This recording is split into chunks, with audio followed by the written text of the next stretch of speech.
Mythic Sky Storytime with Dr. Laura Tad. So, as we look at some of the astrology that is on the horizon or that we're currently in, it can be helpful and reassuring because we're currently in pretty intense times. A lot of us are feeling very overwhelmed. A lot of us are feeling concerned about the future.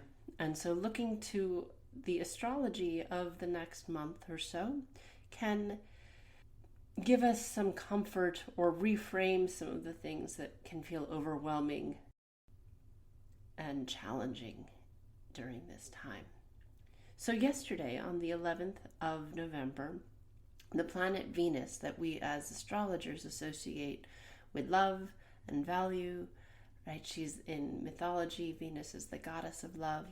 She's Aphrodite in Greek mythology, and Freya in the Nordic pantheon, right? There's lots of versions, lots of manifestations of this Venus goddess, the goddess of love. And so in astrology, we look to Venus to understand what we love and value, what we need to feel secure in the world, and our relationship with beauty, both with the beauty of the world and in relation to the material world, but also of concepts, the beauty of ideas, depending on what sign she's in, right? The focus of what we are seeing as beautiful or what beauty is being illuminated shifts. So as she has just shifted into Capricorn, where she will be until the 7th of December this year, we're really going to be focusing on the beauty of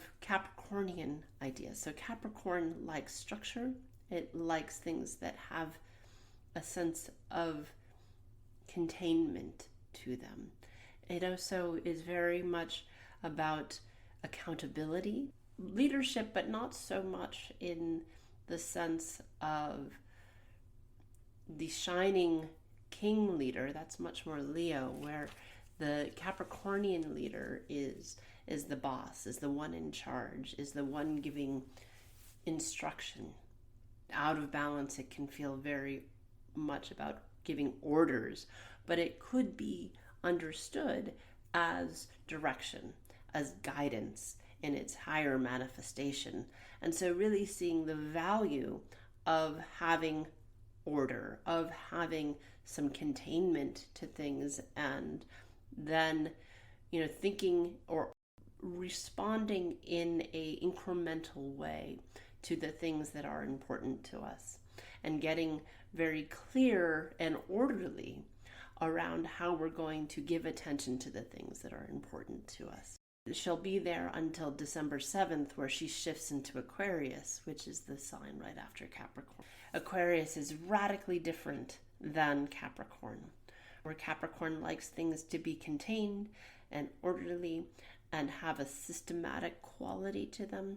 Aquarius throws all of that up in the air and asks us to reinvent and re-envision and be innovative and think collectively, as opposed to, while Venus is in Capricorn, it's a more siloed approach to values and really creating structure to that. When she ingresses into Aquarius, it creates space to start thinking outside the box of what's most important to us.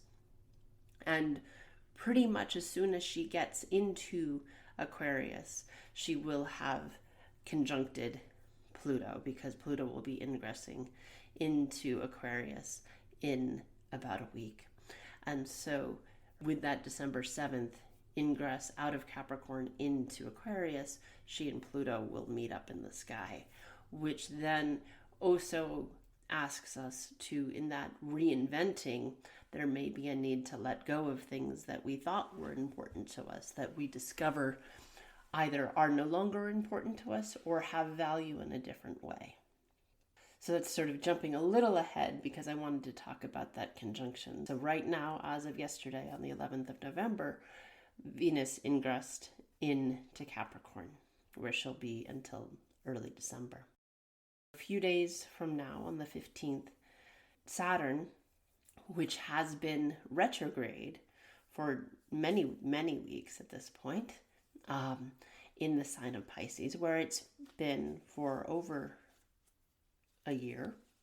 Saturn will station direct. He's been retrograde. Saturn's been going retrograde. And when we say station direct, that means that it very briefly appears to just stop in the sky entirely and then start moving forward again. And Saturn archetypally is very similar to Capricorn. They're associated in terms of ruling planet and sign. So Saturn also deals with authority and discipline and structure and order. And this sojourn that Saturn has been in Pisces has been asking of us to give some definition to our spiritual beliefs, to give some structure to our higher thinking and our higher values and our higher mindedness. Pisces is often associated with Neptune, which is thought of as the higher octave of Venus. So in some ways, there's a interplay or a mirroring of these two events, of Venus going into Capricorn, which is associated with Saturn, and Saturn being in Pisces, which has echoes of the higher octave of Venus, that is Neptune. So values, but that are not so much personal, but collective, soul values, spiritual values, the big picture value, the collective universal love is that Piscean energy, the Kuan Yin, Buddha of compassion. While Saturn is still here, which it will be for a while still, this is a great time to be developing spiritual discipline, and it will become easier to do so with Saturn going direct.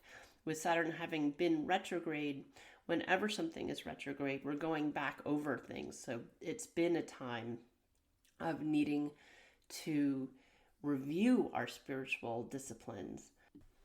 So we've really been in a period of time since early summer of reviewing our spiritual disciplines, of taking stock of them, of going back over how we engaged with that and questioning if we're doing it the right way. That's part of that retrograde when Saturn went retrograde at the end of June. Now that he will be turning and going forward again, it will be a time where we can maybe get some more traction. It can be difficult when any planet is retrograde to gain traction with the archetype that it represents. So discipline around spiritual principles or practices can be challenging sometimes during the retrograde, particularly if it's anything you're wanting to do outward. Retrograde energy becomes much more internal. So any work you're wanting to put out in the world or do in a collective way, do in a visible way, becomes much more easy. There's an ease of it that will start to happen after the 15th. In terms of spiritual discipline, in terms of it could be a creative project that you're trying to get some traction with that Saturnian energy, it can concretize things rather than them staying in that amorphous energy of Pisces. Also on the 15th, we get the full moon in Taurus, and it'll be at 24 degrees Taurus. So people who know a little bit about their own astrology, anything that you have in the latter part of Taurus, or even the later parts of the fixed signs, this will be a moon that may feel particularly impactful, right? So fixed signs being Taurus, Leo, Scorpio, and Aquarius. In looking at the full moon, so in general, right, the moon is at her zenith. She's as large and brilliant as she is within that cycle. So energetically, what we understand that to mean is it's a time of release because things have come to completion. There's a fruition of the energy of a full moon. And then there is this preparation in that completion for letting go, making space for what we want to bring in 2 weeks later under the new moon.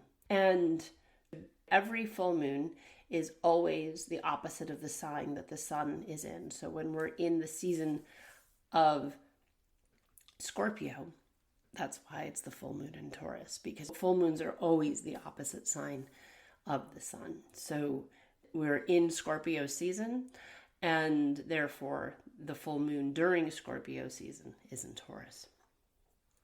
Looking to the fixed signs, right, why this might be a more powerful full moon experience. For those of you with a planet or an angle in the latter decant, right, the last 10 degrees of a fixed sign, is because it will be in aspect to your chart in a very direct way.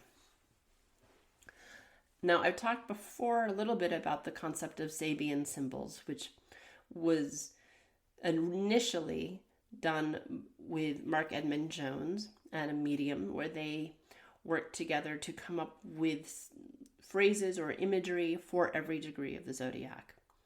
Now, when working with Sabian symbols, you always want to look to the degree past the degree that the signature, the point, or the planet is that you're looking at, because the degree that the Sabian symbol refers to is that exact degree, not 1 second past that degree. So as soon as anything is 24 degrees and however many minutes and seconds, it's actually past that. So for the Sabian symbol, we look to 25 degrees Taurus to understand perhaps some of the symbology tied to this particular upcoming full moon. And some of the ways that this degree has been described is participation in community responsibilities. It's about the common good, and that we all have a role in caring for one another.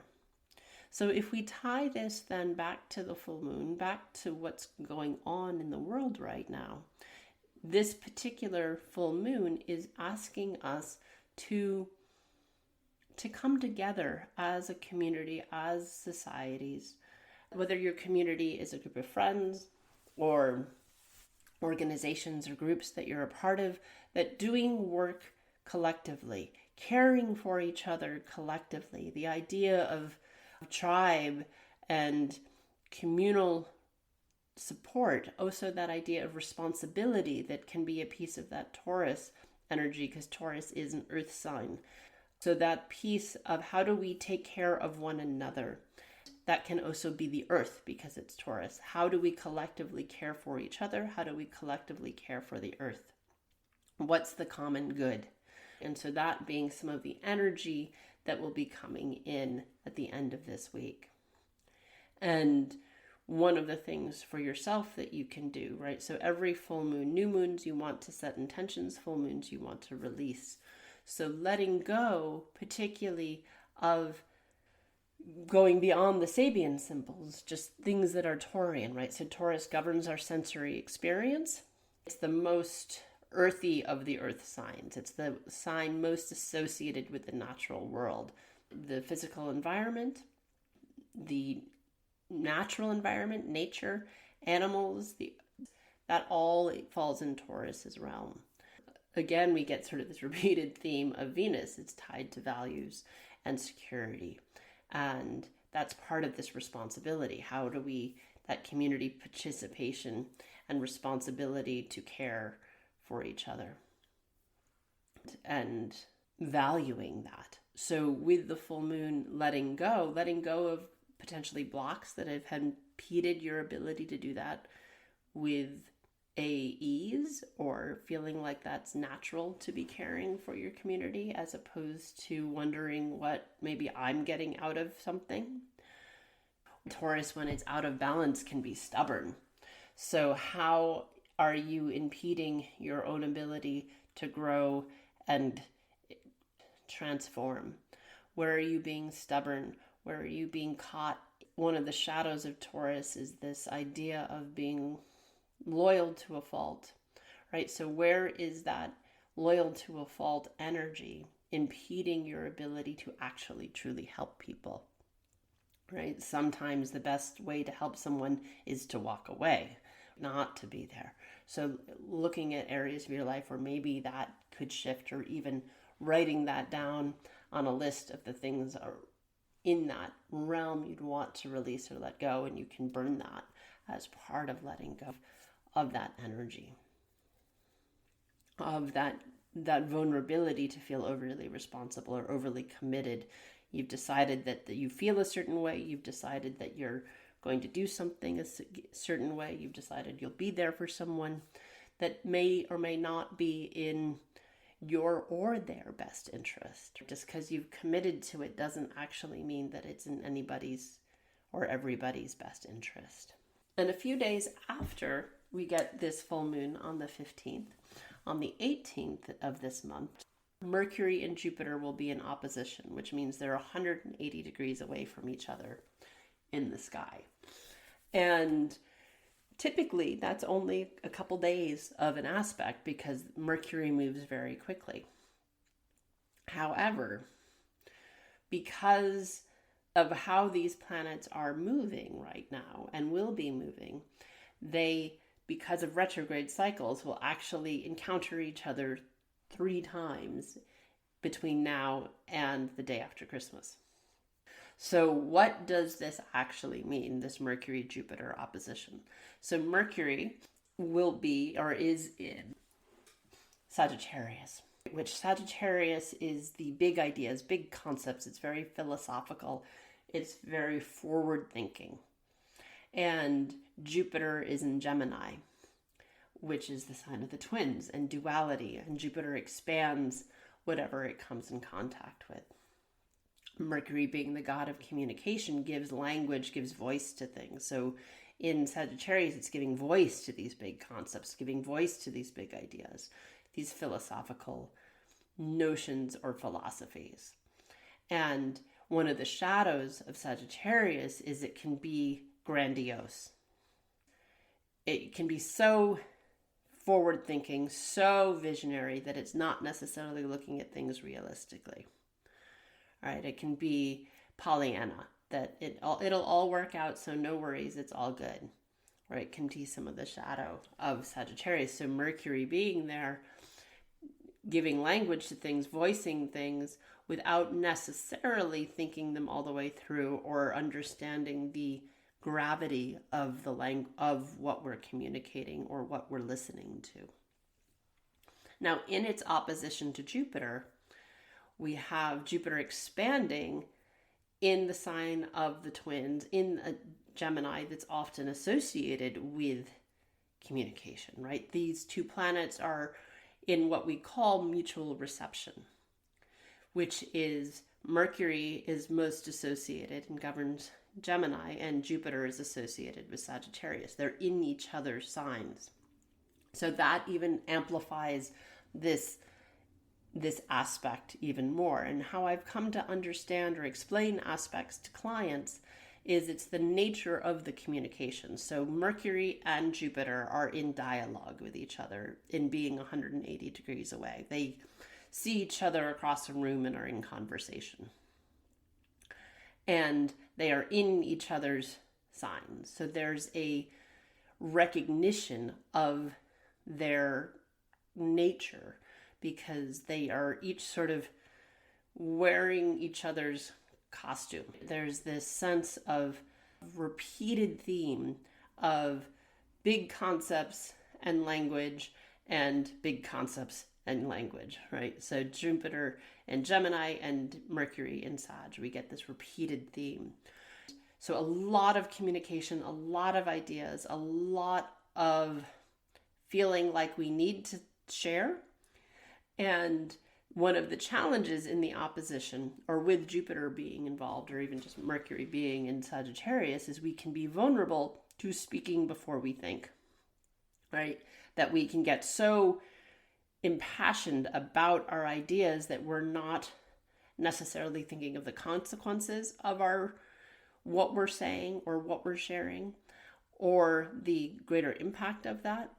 And likewise with Jupiter and Gemini, feeling like we could say a lot more, get a lot more done than maybe is practical. And this will be holding true really throughout the rest of this year. At the moment, Jupiter in the sky is retrograde. Mercury moves into opposition with Jupiter on the 18th of November. Now, as I was saying before, typically this is a brief opposition because Mercury moves pretty quickly. Within a couple of days, it's typically moved beyond being an exact aspect. However, Jupiter being currently retrograde and Mercury going retrograde in short order on the 25th of November means that they are going to continue to be in opposition with each other, because Mercury, moving much, much more quickly than Jupiter in its retrograde cycle, will catch up and pass Jupiter retrograde in December. So when a planet is retrograde, right, it appears from our perspective on Earth that it's moving or tracking backwards through the sky. So next week, they're in opposition to each other. And then Mercury and Jupiter is retrograde, so it's moving backwards through the sky.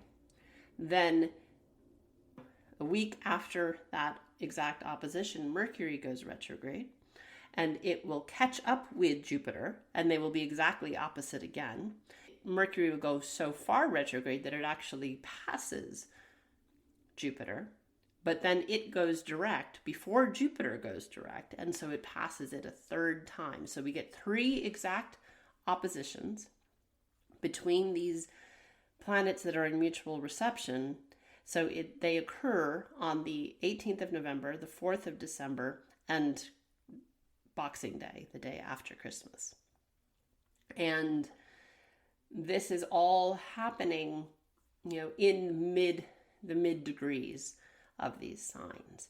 And so, like with looking at the full moon, anyone who has planets or points, angles, signatures within your chart of sort of mid-degree of the mutable signs, right? So that's what we're looking at here with Sagittarius and Gemini. The other mutable signs being Pisces and Virgo will be more impacted by this dance of Jupiter and Mercury and this big call to be speaking a lot and communicating a lot, but needing to be mindful of thinking through your ideas, being careful to not speak preemptively, because you may feel very called to simply respond.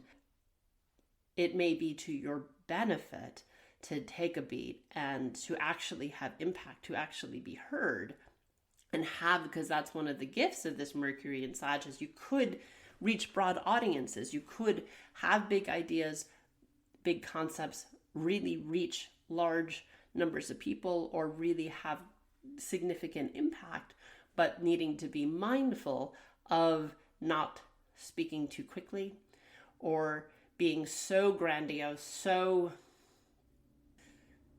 optimistic that it's not paying attention, right? That need to read the room. Who's your audience? Who are you speaking to? And that being part of what to be conscious of in the midst of this opportunity to really have great impact in what you're saying. And so that could be true in interpersonal relationships, right? With friends and family, colleagues, as well as in a more social, less intimate way as well.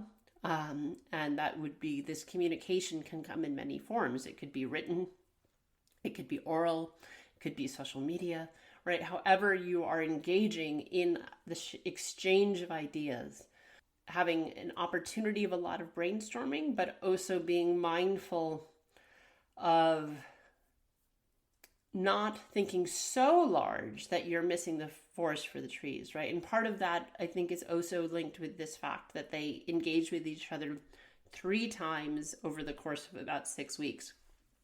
And that with that retrograde energy, it's like, so big ideas that then we'll have to review during the Mercury retrograde, and then getting clarity and flushing out some of the details between the 18th and the 26th of December. So one of the big astrological shifts that is happening, that every astrologer is talking about, and has been talking about for quite some time, is Pluto ingressing or moving into Aquarius. Now, it's done this very briefly for the last few years. It's sort of just dipped a toe into Aquarius. But after the 19th of November, Pluto will be in Aquarius for the next 20 years. Pluto has a very elliptical orbit, so depending on the sign, Pluto can be in a sign for between 7 to 25 years. So it can be huge swaths of people, right? We think of it as generational, but with it being in Aquarius for 20 years, that's really sort of 2 generations that end up with Pluto in Aquarius. Versus the Pluto Leo generation that we sort of dubbed the baby boomers with, it was a little over a decade. So that is more in line with what we think of as a generation.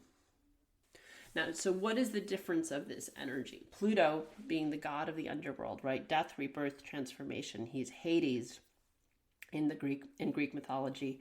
Archetypally, you could also link Pluto with, or see Pluto, a manifestation of Pluto energy, right? It could be Kali in Hindu mythology, Hindu pantheon, or Shiva, right? The god of destruction. There is this transformation, death, rebirth energy that we attribute and assign to Pluto.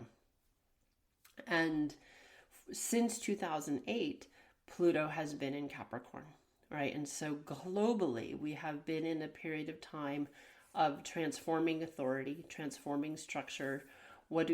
Who's in power? What does power look like? What does authority look like?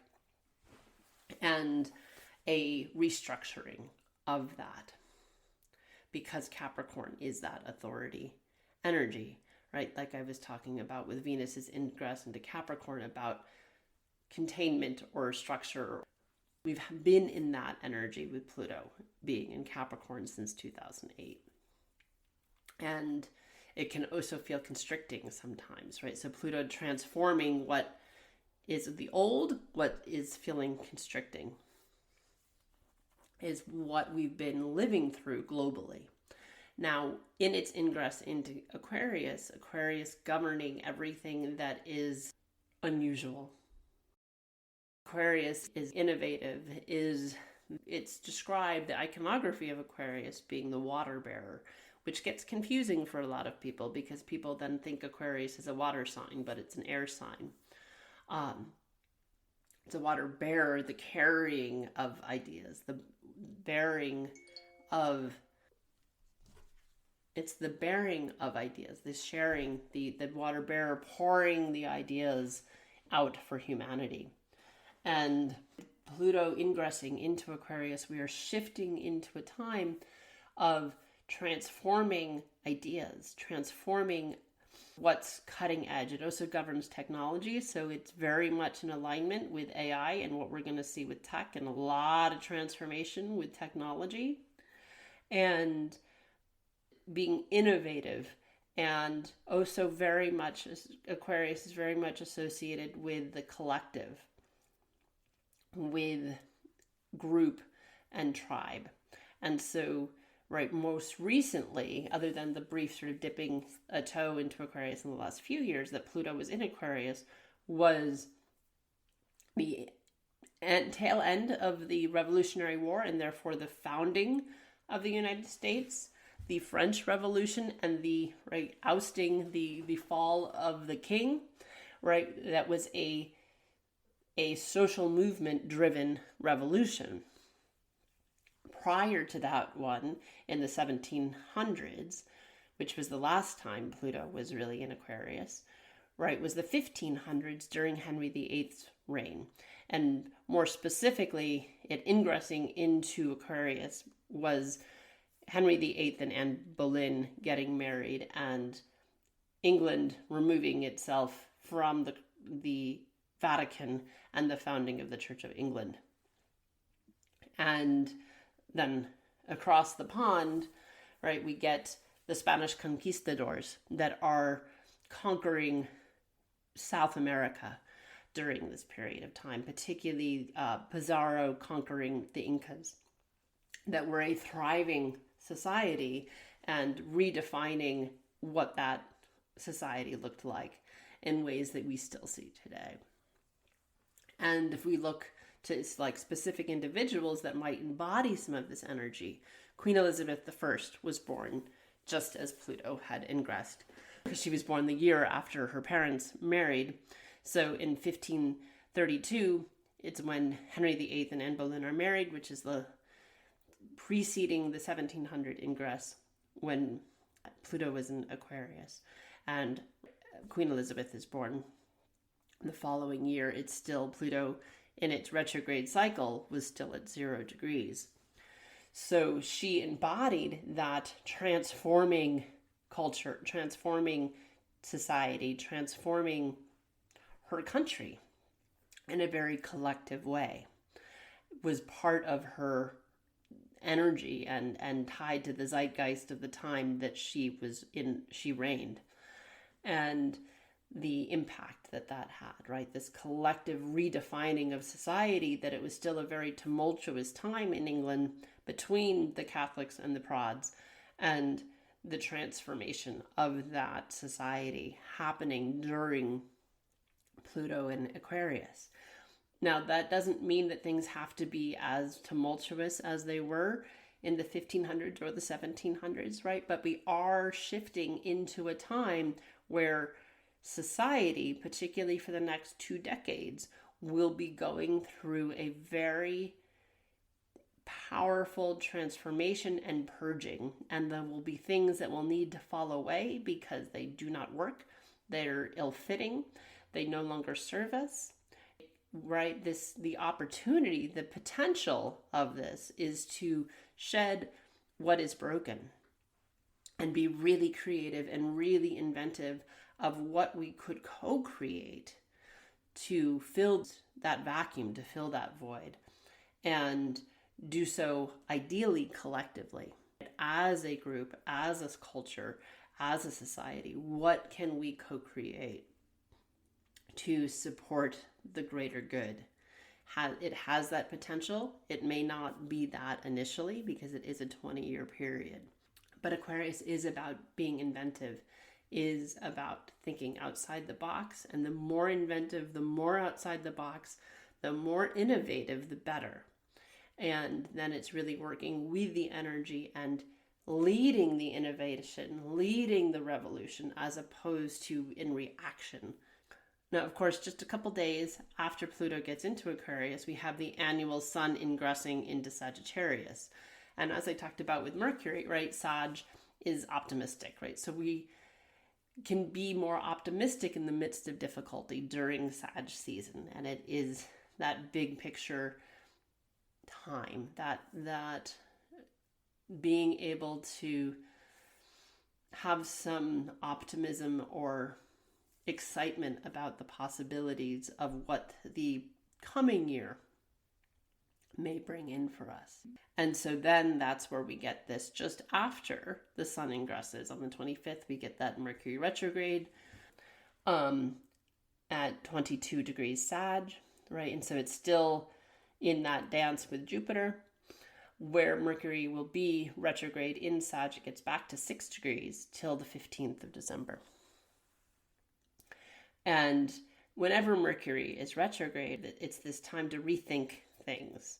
And that will be even more amplified because of its continued dance in opposition to Jupiter. So, we rethink, we recommunicate, go back over things you've already said or reviewing. It's an awesome time to edit. It can be a very challenging time to launch new ideas, but it's a great time to review. It's always wise in the lead up to a Mercury retrograde to back up hard drives on computers and stuff like that, because it can be a breakdown in technology. But Mercury retrograde isn't anything to fear. What's happening astronomically when any planet is retrograde is it's the closest in its orbit it gets to Earth, which creates the optical illusion that it's going backwards. It isn't actually moving backwards, but from our perspective, from the geocentric perspective, our perspective on Earth, it appears that it is. And so it's not so much that the retrograde is negative, but it's an intensification of the archetype.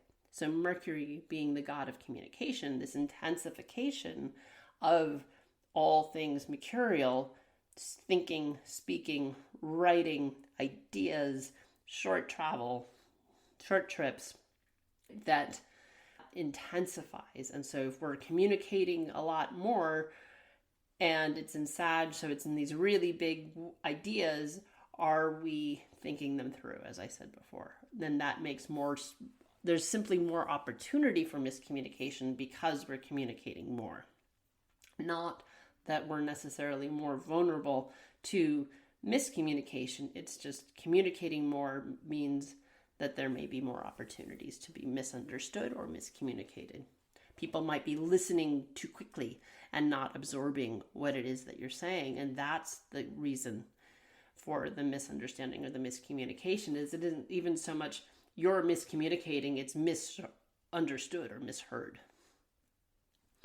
And if we look at the Sabian symbol for that particular degree of the retrograde, right? So we looked at the Sabian symbol for the moon, and you could look at a Sabian symbol for any degree of the zodiac. But for this particular retrograde, I found it an interesting description. So the 22 Sag, so you look at 23 Sag, Rodyar, who's another astrologer, Dane Rodyar, who wrote about Sabian symbols, wrote, a group of immigrants as they fulfill the requirements of entrance to a new country. So what does that actually mean, right? There's this idea, that Sagittarian energy of big concepts and ideas, that there is this crossing of the threshold into a new realm, into new concepts, into new ideas, that in the midst of crossing that threshold, in the midst of that transitional energy, that there might be things we have to do to effectively or completely make that transition and adjust to that new way of life. So if we're in a new space, now what? Maybe part of what we are exploring with this retrograde, since that's the Sabian symbol that ushers in this particular Mercury retrograde. And if we look at what's going on globally or within the US, so we're crossing a threshold into a new world. How are we going to respond? What are you going to say in this new reality? And what resources might you need in terms of being able to effectively communicate your understanding of this new world, new reality, and how are you going to communicate your needs, right? So what do you need? How will you communicate that? And again, this Mercury retrograde is likely to be a particularly powerful one because of its continued dance with Jupiter, that it is going to be in conversation with Jupiter, the god of expansion, pretty much throughout its whole retrograde cycle. And so having a lot of ideas, being optimistic is great. The big shadow of Sagittarius is being so optimistic it's not realistic. So wanting to make sure that you check back in with yourself. Retrograde energy can also be very internal. It's inner reflection. So what is it that you're really wanting to communicate, and why? What's the underlying motivations for the sharing? Is it to convince someone of your ideas being right? Or is it wanting to educate and let things fall where they may? Or is it wanting to steer the conversation, steer the outcome, or something else entirely? So there's a lot of shift happening in the sky, even just in the next couple weeks. And so I think for now, I'm going to leave this here and hopefully record something to talk about December in the coming weeks. I hope everyone is having a beautiful time. Make sure to take care of yourself. The world is very intense right now, and self-care is the best thing you can do for you and the people that you love. This has been Dr. Laura Tad with Mythic Sky Storytime.